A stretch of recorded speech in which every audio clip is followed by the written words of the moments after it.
This is an excerpt from the 7 Habits of Highly Effective People. If I were independent physically, I could pretty well make it on my own. Mentally, I could think of my own thoughts. I could move from one level of abstraction to another. I could think creatively and analytically and organize and express my thoughts in understandable ways. Emotionally, I would be validated from within. I would be inner directed. My sense of worth would not be a function of being liked or treated well. It is easy to see that independence is much more mature than dependence. Independence is a major achievement in and of itself, but independence is not supreme. Nevertheless, the current social paradigm enthrones independence. It is the avowed goal of many individuals and social movements.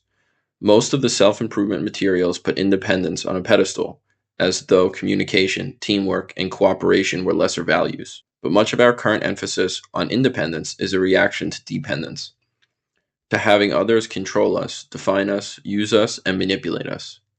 The little understood concept of interdependence appears to many to smack of dependence, and therefore we find people, often for selfish reasons, leaving their marriages, abandoning their children, and forsaking all kinds of social responsibility, all in the name of independence.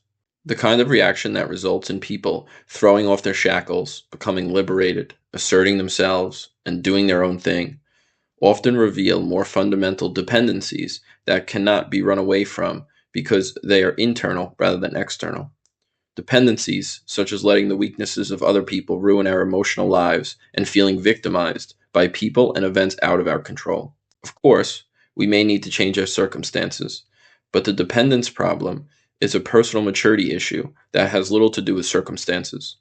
Even with better circumstances, immaturity and dependence often persist. True independence of character empowers us to act rather than be acted upon. It frees us from our dependence on circumstances and other people and is a worthy, liberating goal, but it is not the ultimate goal in effective living. Independence thinking alone is not suited to interdependent reality.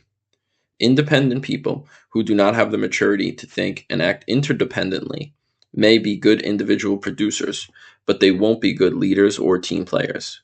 They're not coming from the paradigm of interdependence necessary to succeed in marriage, family, or organizational reality.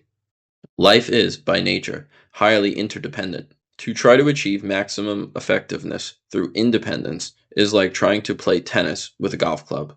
The tool is not suited to the reality. Interdependence is a far more mature, more advanced concept.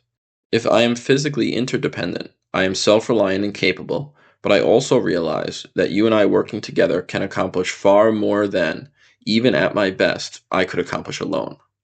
If I am emotionally interdependent, I derive a great sense of worth within myself, but I also recognize the need for love, for giving, and for receiving love from others. If I am intellectually interdependent, I realize that I need the best thinking of others to join with my own. As an interdependent person, I have the opportunity to share myself deeply, meaningfully with others, and I have access to the vast resources and potential of other human beings.